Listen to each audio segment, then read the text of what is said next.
Hello everyone, welcome to our channel all about BMS.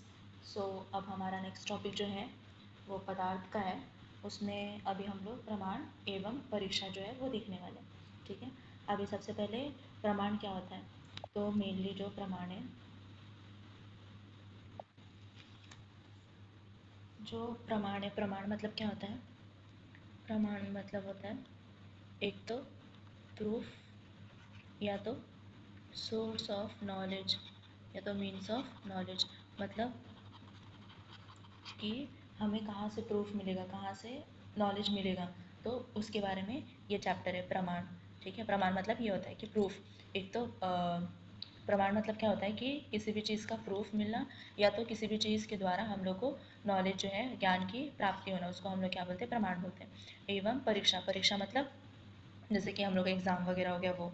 तो यहाँ पे मेनली एग्ज़ाम नहीं लेना है कि उसका कैसे करके हम लोग उसका जो रिसर्चर्स लोग जैसे कि रहते हैं वो क्या करते हैं, बार बार रिसर्च करते हैं। तो रिसर्च करना इज़ मेनली परीक्षा। ठीक है, अभी इसका निरुक्ति देखते हैं। प्रमीयते अनेन इति प्रमाणम। अभी इसका मतलब क्या होता है कि जिसके द्वारा हमें यथार्थ ज्ञान प्राप्त किया जाए उसको हम लोग क्या बोलते हैं, प्रमाण। अभी यथार्थ का मतलब क्या होता है, इसके द्वारा हम लोग को क्या हो, यथार्थ ज्ञान की प्राप्ति हो। यथार्थ मतलब रियल नॉलेज, जो हमारा ट्रू नॉलेज है उसको हम लोग क्या बोलते हैं, यथार्थ बोलते हैं। ठीक है, तो प्रमाण क्या होता है, प्रमाण होता है जिसके द्वारा हमें सच्चा मतलब कि ट्रू नॉलेज और रियल नॉलेज की प्राप्ति हो, उसको हम लोग क्या बोलते हैं, प्रमाण बोलते हैं। फिर अभी प्रमाण का अगर पर्याय देखें, इधर के पर्याय होगा। पर्याय क्या क्या अपना, प्रमाण एक तो परीक्षा, उपलब्धि, क्योंकि वो उपलब्ध होगा तब तो जाकर के हमें नॉलेज मिलेगा। साधन, इनडायरेक्टली वही हुआ कि अगर किसी भी चीज़ का साधन ही प्राप्त नहीं होगा, मतलब उसकी उपलब्धि ही नहीं होगी, तो हम लोग ज्ञान कैसे मिलेगा। और ज्ञान, अगर इसका यहाँ तक समझा आपको।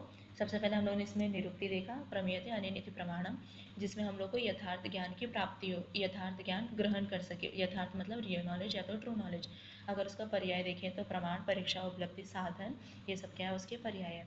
अगर उसका व्याख्या देखें, प्रमीयते अनेनिति प्रमाणम, ये किसके अनुसार है, चक्रपाणि के अनुसार। ये सेम व्याख्या जो निरुक्ति हम लोगों ने देखा सेम वही है, प्रमीयते अनेनिति प्रमाणम। इसका भी मतलब क्या होता है, जिसके द्वारा हमें यथार्थ ज्ञान ग्रहण हो, यथार्थ ज्ञान प्राप्त हो, उसको हम लोग क्या बोलते हैं, प्रमाण बोलते हैं।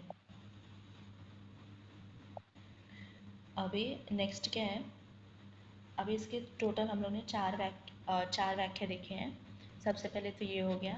अभी नेक्स्ट क्या है, अर्थ उपलब्धि हेतु प्रमाणम। अर्थ, यथार्थ, यहाँ पे भी क्या होगा, अर्थ का नॉलेज, अर्थ का मतलब क्या होगा, रियल नॉलेज। उपलब्धि मतलब उपलब्ध करके मिल रहा है, और हेतु मतलब क्या होता है, कारण। ठीक है, तो हम लोग को क्या हो रहा है, रियल नॉलेज मिल रहा है उपलब्ध करके, और कारण के साथ, उसको ही हम लोग क्या बोलते हैं, प्रमाणम बोलते हैं। यथार्थ अर्थ उपलब्धि का कारण प्रमाण होता है, मतलब हम लोग को रियल नॉलेज जो है वो उपलब्ध करके मिल रहा है, और यथार्थ जो ज्ञान है, यथार्थ जो हमारा ज्ञान है, जो नॉलेज है, वो हम लोग को उपलब्ध करके मिलता है, उसी को हम लोग क्या बोलते हैं, प्रमाण बोलते हैं। अभी नेक्स्ट क्या है, प्रमाता येनार्थम प्रमीण प्रमीणोति तत्प्रमाणम। इसका मतलब यही है कि जिस साधन से जो प्रमाता है वो ज्ञान को प्राप्त करता है, तो उसको हम लोग क्या बोलते हैं, प्रमाण बोलते हैं। जो प्रमाता है वो यथार्थ मतलब येनार्थ ज्ञान की प्राप्ति करता है साधन के द्वारा, उसी को हम लोग क्या बोलते हैं, प्रमाणम बोलते हैं। अभी एक और देखें तो, यथार्थ अनुभव प्रमा तत्साधनम च प्रमाणम। अभी ये, इसका मतलब क्या होता है, यथार्थ अनुभव, अनुभव मतलब एक्सपीरियंस, यथार्थ मतलब क्या, नॉलेज, रियल नॉलेज, अनुभव, प्रमा, प्रमा मतलब कोई भी ऑब्जेक्ट आप ले सकते हैं, या तो कोई भी जो रिसर्च मटेरियल है वो ले सकते हैं। तत् साधनम, और साधन के द्वारा, तो उसी को हम लोग क्या बोलते हैं, प्रमाण बोलते हैं। अभी जो हम लोग को नॉलेज मिल रहा है, जो प्रूफ कर रहे हैं हम लोग किसके द्वारा, तो जो हमारा ऑब्जेक्ट है उसके द्वारा, उसका साधन प्रमाण है। अभी जो अनुभव है वो क्या है हमारा, जो हमें अनुभव के द्वारा ज्ञान प्राप्त होता है, और हमारा मटेरियल है उसके द्वारा, जो हमारा ऑब्जेक्ट है उसके द्वारा हमें ज्ञान की प्राप्ति होती है, उसको हम लोग क्या बोलते हैं, प्रमाण बोलते हैं। अभी ये जो व्याख्या हम लोग ने देखी है ना, वो सब अलग अलग आचार्यों के द्वारा है। जैसे कि आप लोग देखिए यहाँ पे प्रमेयते इति प्रमाणम जो है वो चक्रपाणी के अनुसार है। उसके बाद अर्थोपलब्धि हेतु प्रमाणम जो है वो न्याय वर्तिक के अनुसार है, वार्तिक के अनुसार है, न्याय वार्तिक के अनुसार है। और प्रमाता येनार्थम प्रमीणोति तत्प्रमाणम जो है वो वात्स्यायन के अनुसार है। और ये जो है यथार्थ अनुभव प्रमा तत्साधनम च प्रमाणम वो उदयन आचार्य के अनुसार है। तो ये अलग अलग आचार्यों ने प्रमाण का जो है वो अलग अलग व्याख्या दी है। अभी नेक्स्ट क्या है, परीक्षा की व्याख्या। अभी परीक्षा मैंने आपको बताया जो हम लोग रिसर्च करते हैं, रिसर्च करने के बाद जो हम लोग बार बार उसके ऊपर एग्जामिनेशन करते रहते हैं, उसी को हम लोग क्या बोलते हैं, परीक्षा बोलते हैं। अब इसका चक्रपाणी के अनुसार देखें तो परीक्षते व्यवस्थाप्यते वस्तु स्वरूप मनीयति येति परीक्षा प्रमाणम। अभी परीक्षा क्या होता है, जांच पड़ताल कर वस्तु स्वरूप के यथार्थ तत्व का निर्धारण करना परीक्षा कहलाता है। अभी परीक्षा क्या होता है, जब हम लोग कोई भी चीज़ का जांच पड़ताल करते हैं तो उससे हम लोग का जो वस्तु है उसके बारे में जो ज्ञान प्राप्त होती है उसको हम लोग क्या बोलते हैं, और जो हम निर्धारण करते हैं उसको हम लोग क्या बोलते हैं, परीक्षा बोलते हैं। अभी परीक्षा क्या होता है, परीक्षा क्या होता है, जो हम लोग जांच पड़ताल करते हैं कोई भी वस्तु के स्वरूप में, वस्तु के बारे में, और उसके द्वारा हम लोग ज्ञान की प्राप्ति करते हैं। और उसको जो वस्तु है उसको क्या करते हैं, हम लोग निर्धारण करते हैं, उसको हम लोग क्या बोलते हैं, परीक्षा बोलते हैं। आई होप आपको समझा ये। अभी नेक्स्ट एक परीक्षा की और व्याख्या देखते हैं। प्रमाणैर अर्थावधारणम परीक्षा, प्रमाणों की सहायता से किसी विषय के यथार्थ स्वरूप का निर्धारण करना परीक्षा कहलाता है।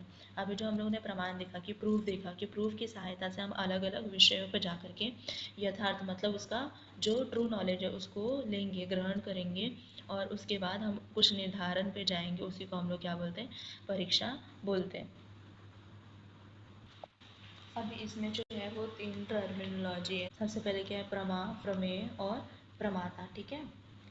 तो अभी प्रमा क्या होता है, प्रमा होता है यद अर्थ विज्ञानम सा प्रमा, मतलब जो वस्तु जैसी है जिस स्वरूप में है उसी स्वरूप में हमें उसका ज्ञान प्राप्त करना, उसको हम लोग क्या बोलते हैं, प्रमा बोलते हैं, ठीक है। और प्रमेय क्या होता है, यो अर्थ प्रमीयते तत्प्रमेय, प्रमाणों के द्वारा जिसका अनुभव किया जाता है उन्हें प्रमेय कहते हैं, यथार्थ ज्ञान के विषय को प्रमेय कहते हैं। अभी प्रमेय किसको बोलते हैं, जो हमारा विषय है उसको हम लोग क्या बोलते हैं, प्रमेय बोलते हैं। न्याय दर्शन में जैसे कि हम लोगों ने देखा था 12 प्रमेय को, आत्मा, शरीर, इंद्रिय, अर्थ, बुद्धि, मन, प्रवृत्ति, दोष, प्रत्यय, भाव, फल, दुख और अपवर्ग, ये सब हम लोगों ने न्याय दर्शन में देखा था। अब यहाँ पे देखिए एक इजी सा सिंपल सा डायग्राम देखिए, आपको समझ में आ जाएगा कि प्रमाता, प्रमेय और प्रमाणम क्या होता है, प्रमाता, प्रमा और प्रमेय क्या होता है। अभी जैसे कि ये जो है एक मनुष्य है तो उसको हम लोग क्या बोलेंगे, प्रमाता बोलेंगे, क्योंकि प्रमाता क्या होता है, जैसा जिसे ज्ञान की प्राप्ति होती है उसे प्रमाता कहते हैं, ठीक है। तो ये जो प्रमाता क्या होता है, प्रमाता होता है क्या, कि जो ज्ञान को प्राप्त करता है उसको हम लोग क्या बोलते हैं, प्रमाता बोलते हैं, ठीक है। और प्रमा क्या होता है, जो जो भी वस्तु जैसी है उसी स्वरूप में उसका जो ज्ञान है वो उसको ग्रहण करना, उसको हम लोग क्या बोलते हैं, प्रमा बोलते हैं। और प्रमेय मतलब क्या होता है कि अपना वो ज्ञान का विषय है को अभी तक प्रूफ करके मिला है, उसके द्वारा हमें पता चला कि ये क्या है, अभी पेंसिल और इसका हम लोग यूज करते हैं, उसी को हम लोग क्या बोलते हैं, वो एक कारण है, वो एक विषय है अपना प्रमाण का, तो उसको हम लोग क्या बोलते हैं, प्रमेय बोलते हैं। अभी नेक्स्ट देखिए प्रमाणों की संख्या, तो अलग अलग आचार्यों ने अलग अलग संख्या बताई है। चार्वाक जो आचार्य उन्होंने एक बताया प्रत्यक्ष, वैशेषिक और बौद्ध जो है वो दो बताया उन्होंने, प्रत्यक्ष और अनुमान। उसके बाद सांख्य और योग रामानुज ने तीन बताए, प्रत्यक्ष, अनुमान और शब्द। ऐसे अलग अलग आचार्यों ने अलग अलग बताया। अभी इसको याद करने के लिए थोड़ा बहुत ट्रिक लगा सकते हैं कि चार्वाक दर्शन आपको ये याद करना पड़ेगा, प्रत्यक्ष यहाँ पे देख सकते हैं बौद्ध और जैन, इसमें जो है तीनों में जो ऐ की मात्रा है वो 2 है, तो इसके लिए इन्होंने कितने प्रमाण बताए हैं? प्रत्यक्ष और अनुमान, 2 ऐसे प्रमाण बताए हैं। और न्याय दर्शन में 4 याद रख सकते हैं, चरक में 4 याद रखेंगे। इसमें चरक में एक चेंज है, बाकी सब में ऑलमोस्ट सेम है। प्रत्यक्ष, अनुमान और आप्तोपदेश और युक्ति, ये जो है वो चरक संहिता में दिया हुआ है। सुश्रुत में 4 है, प्रत्यक्ष, अनुमान, आगम, उपमान। प्रभाकर में 5, प्रत्यक्ष, अनुमान, शब्द, उपमान, अर्थापत्ति। सिर्फ आगे याद करना है और उसके आगे आगे आगे आगे एक एक और प्रमाण जोड़ते जाना है, ठीक है। अभी भट्ट मीमांसक में 6, इसमें आप याद कर सकते हैं कि भट्ट मीमांसक में टोटल 6 लेटर है, तो ऐसे करके इधर पे 6 प्रमाण है, पौराणिक, तांत्रिक और अन्य, ऐसे करके टोटल, ऐसे करके ये हमारे प्रमाणों की संख्या है। अभी नेक्स्ट क्या है? चतुर्विध परीक्षा विधि। अभी चरक संहिता के अनुसार देखें तो जो रोगी की परीक्षा है, अगर चरक संहिता के अनुसार देखें तो चतुर्विध परीक्षा में क्या आता है? अभी जितने भी यूनिवर्स में थिंग्स है, सबके सब क्या है? सत और असत, मतलब या तो वो प्रेजेंट है या तो वो प्रेजेंट नहीं है, तो इनको, अभी इनकी जो परीक्षा है वो 4 प्रकार से होती है ना? नाम ही देखिए आप, क्या है? चतुर मतलब 4, विधि से परीक्षा, तो ये सत और असत असत पदार्थ जो है उनका, सत और असत वस्तु जो है उनका परीक्षा 4 तरह से होता है। कौन कौन से? किसके किससे किससे? आप्तोपदेश, प्रत्यक्ष, अनुमान और युक्ति। आप्तोपदेश मतलब जो हमारे पूर्वज ने, जो महान आचार्य जिन्होंने जैसा आप्तो वचन मतलब उनके मुख से निकला हुआ बात जैसे बोली वैसे हम उसको फॉलो कर रहे हैं। प्रत्यक्ष मतलब जो हम लोग अभी आंखों से देख करके उसके बारे में ज्ञान प्राप्त कर रहे हैं और उसका नॉलेज ले रहे हैं। अनुमान जो हम लोग अपना अंदाजा लगा करके जो ज्ञान की प्राप्ति करते हैं, और युक्ति जो अपना बुद्धि से ज्ञान की प्राप्ति करते हैं। तो ये सब जो सत और असत पदार्थ है या तो वस्तु है, तो उनका जो परीक्षा ये 4 तरह से किया जाता है। जैसे कि अगर अभी हम एग्जाम्पल लें पेंसिल का, तो पेंसिल क्या है? हमारे पूर्वजों ने क्या बोला है कि ये पेंसिल है, और तो ये क्या हो जाएगा? आप्तोपदेश हो जाएगा, और प्रत्यक्ष हम उसको देख भी पा रहे हैं, और इसमें अंदाजा तो नहीं होगा पर हम लोग अपनी युक्ति से इसको समझ पा रहे हैं कि ये हमारा पेंसिल है। अगर इमेजिन करें तो ये मेरा क्या हो जाएगा? अनुमान हो जाएगा, ठीक है। अभी चरक संहिता के अनुसार जो रोगी की परीक्षा करते हैं वो 3 तरह से करते हैं। त्रिविधं खलु रोगविशेषविज्ञानं भवति तथ्यादा आप्तोपदेशः प्रत्यक्षम् अनुमानं च इति। अभी चरक संहिता के अनुसार मैंने बताया आपको 3 तरीके से रोगी की परीक्षा करते हैं। आप्तोपदेश जो हमारे पूर्वजों ने बताया कि जैसे कि यहाँ पे स्वेलिंग होगा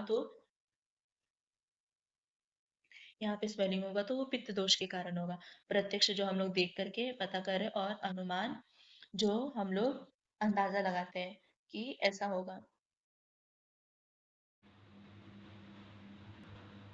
अभी हमारा जो नेक्स्ट श्लोक है वो ये है, हेतु हेतुर्नामो उपलब्धि कारणम तत्प्रत्यक्षम अनुमानम एतियम औपमयी इति एभिर्हेतुभिर्यदुपलभ्यते तत्तत्वम्। अभी इसका अर्थ क्या है कि कभी भी अगर हम लोग को ज्ञान को उपलब्ध करना रहेगा, हेतु मतलब क्या होता है? किसी भी चीज़ का कारण, तो इसका कारण क्या है? ज्ञान को उपलब्ध करने के साधन को हम लोग क्या कहते हैं?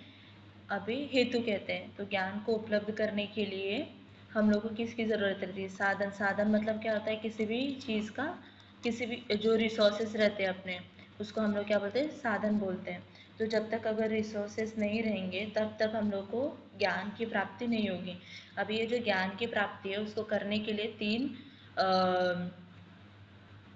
प्रमाण है अपने। कौन कौन से? प्रत्यक्ष, अनुमान और ऐतीय। ऐतीय को हम लोग आप्तोपदेश भी बोलते हैं क्योंकि ये हमारे पूर्वजों ने बताया है। और औपमेय ये अपना उपमा जो हम लोग कंपेयर करते हैं वो होता है। तो ऐसे करके हम लोग को ज्ञान की प्राप्ति होगी। अभी नेक्स्ट क्या है,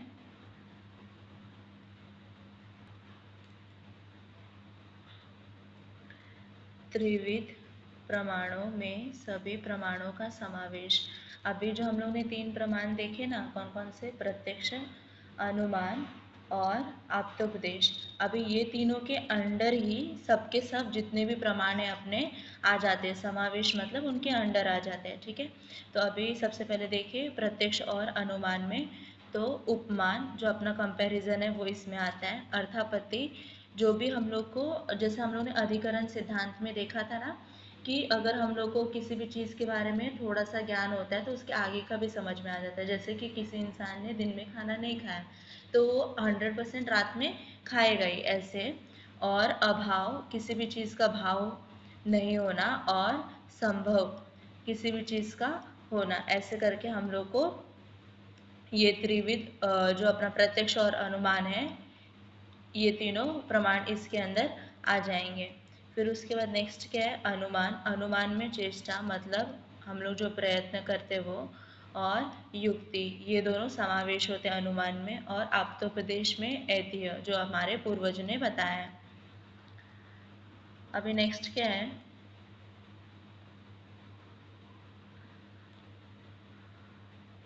परीक्षा, परीक्षा एवं प्रमाण का महत्व, प्रयोजन और उपयोग। अभी हम लोग को एक्चुअली में प्रमाण का क्या यूजेस है और क्या इम्पोर्टेंस है, जो जिसके लिए हम लोग पढ़ रहे हैं मेनली ये प्रमाण। तो सबसे पहले देखते हैं, प्रक्ष्यास्तु खलु प्रयोजनम प्रतिपत्ति ज्ञानम। अभी अगर इसका अर्थ देखें तो प्रतिपत्ति का ज्ञान करना परीक्षा का प्रयोजन है। प्रतिपत्ति का प्रयोजन है कि यह जान लेना कि किसी रोग की चिकित्सा की योजना किस तरह बनाई जाए। योग्य प्रकार से की गई परीक्षा कार्य की सफलता के द्योतक हो। रोगों की चिकित्सा के लिए रोगों का सर्वतोपरि ज्ञान हो आवश्यक है। आचार्य चरक ने रोग ज्ञान के लिए प्रमाणों का उल्लेख है। अभी ये जो श्लोक है इसका अर्थ क्या है कि हम लोग को जो भी अभी तक प्रमाण हम लोग जाने हैं उनका एम ही क्या है, हम लोग को किसी भी चीज़ का ज्ञान की प्राप्ति होना। अगर उसका हम लोग देखें चिकित्सा में भी हम लोग प्रमाण का यूज़ कर सकते हैं। जैसे कि आप्तोपदेश देखें तो आप्तोपदेश में क्या करते हैं हम लोग, जैसे हमारे जो पूर्वज हैं, मतलब जो महान ऋषि मुनि रह चुके हैं, पुनर्वसु आत्रेय हो गए, भारद्वाज हो गए, तो इन्होंने जैसा बताया है कि ये जो रोग है, ये जो व्याधि, इसको हम लोग ऐसे दिखता है तो हम लोग भी देख के और उसको पता कर सकते हैं। फिर उसके ऊपर जो चिकित्सा उन्होंने बताया है वो भी हम लोग देख के उनका पढ़ के मतलब उसको अप्लाई कर सकते हैं। वैसे ही ऐसे करके हम लोग को क्या हो रहा है, जो हमारा प्रमाण है वो हमारे यूज़ में आ रहा है।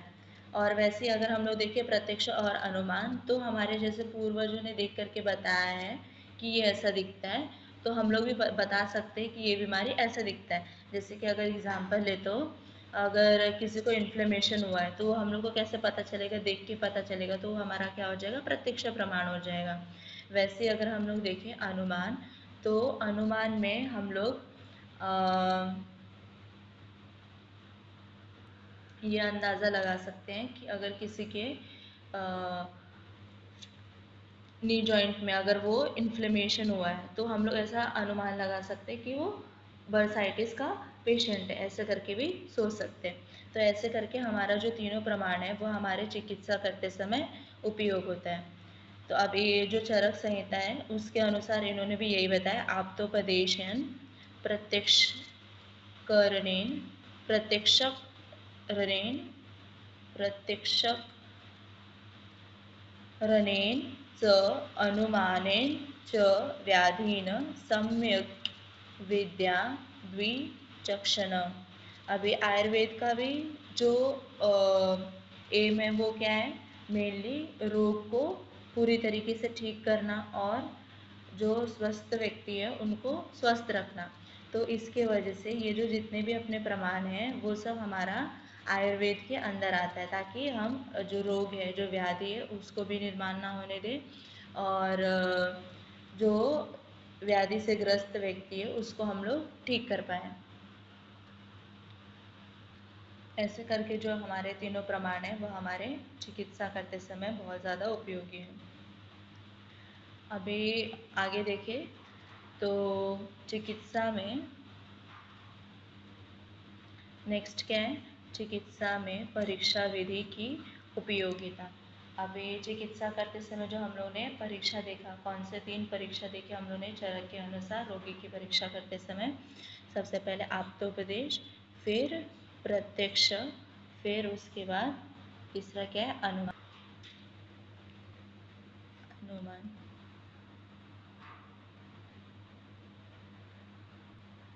अभी यहाँ पे आप्तोपदेश में हम लोग क्या ले सकते हैं कि अगर जैसे मैंने आपको पहले भी बताया कि अगर कोई व्यक्ति है उसको कुछ व्याधि हुआ है तो जैसे हमारे जो पूर्वज हैं ऋषि मुनि उन्होंने बताया है वैसे हम उसको देख करके फॉलो करते हैं और उसके बाद पता करते हैं कि वो कौन सी व्याधि है और उसके ऊपर क्या चिकित्सा देना चाहिए। यही आप्तोपदेश के द्वारा परीक्षा भी होता है।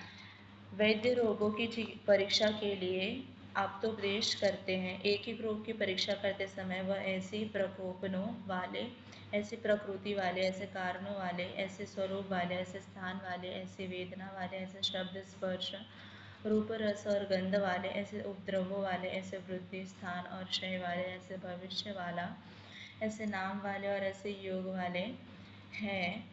इस प्रकार जानना चाहिए। इस रोग में इसे दूर करने के लिए इस प्रकार की चिकित्सा होगी, ये आप्तोपदेश से जानी जाती है। अभी जैसे कि हम लोग को अगर किसी व्याधि के बारे में जानना भी है तो हम लोग मेनली किसको फॉलो करेंगे, जो हमारे आप्तोपदेश उन्होंने बताया उसको, और उसके ऊपर जो हम लोग चिकित्सा करेंगे वो भी आप्तोपदेश के द्वारा ही हमें प्राप्त होता है। तो ऐसे करके जो त्रिविध परीक्षा है उसमें आप्तोपदेश का ये अपना यूज हो गया। अभी नेक्स्ट क्या है, प्रत्यक्ष के द्वारा परीक्षा करना। अभी प्रत्यक्ष मतलब क्या, हम लोग उसको सामने से देख करके और फील उसको देख करके और उसके बाद पता कर सकते हैं कि उसका मतलब परीक्षा कर सकते हैं। प्रत्यक्ष के द्वारा परीक्षा। अभी प्रत्यक्ष में हम लोग कैसे प्रत्यक्ष के द्वारा चिकित्सा। अभी प्रत्यक्ष हम लोग को कैसे पता चलता है, तो सब जो हमारे इंद्रिय है उसके द्वारा हमें ज्ञान की प्राप्ति होती है। और इसमें जो जो इंद्रिय है वो कौन सा इंद्रिय नहीं आता है, तो रसेंद्रिय, क्योंकि हम लोग किसी भी चीज़ का टेस्ट करके रोगी की परीक्षा नहीं करते हैं। सबसे पहले यहाँ पे क्या है, श्रोतेंद्रिय। श्रोतेंद्रिय मतलब क्या, कि हम लोग देखेंगे, ऑस्कल्टेशन करेंगे, फिर देखेंगे कि संधि में आवाज़ आ रहा है क्या, उंगली में आवाज़ आ रहा है क्या, कुछ पेट से, आंतों से, इंटेस्टाइन से आवाज़ आ रहा है क्या। तो ऐसे करके हम लोग रोगी की परीक्षा करेंगे श्रोतेंद्रिय के द्वारा। अभी नेक्स्ट क्या है, चक्षुएंद्रिय। अभी चक्षुएंद्रिय से हम लोग उसका देखेंगे कि उसका जो कलर है वो कहीं चेंज तो नहीं हो गया, उसका आकार पहले वो मोटा था अभी पतला तो नहीं हो गया, या तो पतला था अभी मोटा तो नहीं हो गया है। ऐसे करके हम लोग चक्षु इंद्रिय का उपयोग करके रोगी की परीक्षा करेंगे। फिर अगर तीसरा देखें तो घ्राणेंद्रिय। घ्राणेंद्रिय में क्या क्या आ जाएगा, कि उसके शरीर से कुछ विकृत स्मेल आ रहा है क्या, गंध स्मेल आ रहा है क्या, ऐसे देखेंगे हम लोग। और ऐसे करके हम लोग घ्राणेंद्रिय का उपयोग करेंगे रोगी परीक्षा करते समय। और नेक्स्ट क्या है, स्पर्शेंद्रिय। देखेंगे कि वहां पे इन्फ्लेमेशन हुआ है क्या, पहले जैसे बोन दिखता था वैसे है क्या, या तो कुछ जॉइंट्स में प्रॉब्लम हुआ है क्या, ऐसे करके हम लोग स्पर्श करके पता करेंगे। तो ये हो गया अपना प्रत्यक्ष के द्वारा रोगी की परीक्षा। अभी नेक्स्ट क्या है, अनुमान द्वारा परीक्षा। अभी इसमें क्या हम लोग देखेंगे कि मेनली जो भी व्याधि से ग्रस्त रोगी है उसमें उसकी अग्नि कैसी, अगर उसकी अग्नि मंद होगी तो उसका पाचन शक्ति क्या होगा, कम होगा। और वैसे ही देखेंगे अगर उसकी अग्नि जो है वो तीक्ष्ण है तो उसका पाचन शक्ति क्या होगा, ज्यादा होगा। ये भी देखेंगे हम लोग कि अगर वो व्यक्ति जो है वो बहुत ज्यादा रिएक्ट कर रहा है, बहुत ज्यादा बोल रहा है कि मुझे ये दुख रहा है, ये हो रहा है, वो हो रहा है, तो हम ऐसे अनुमान लगा सकते हैं कि यहाँ पे ये जो रोगी है जो व्याधि से ग्रस्त है वो लघु व्याधि का है। वैसे ही अगर वो कुछ ज्यादा नहीं बता रहा है कि हाँ ठीक है उसको बहुत ज्यादा बड़ी बीमारी हुई है फिर भी वो रिएक्ट कम कर रहा है तो यहाँ पे हम लोग ये अनुमान लगा सकते हैं कि ये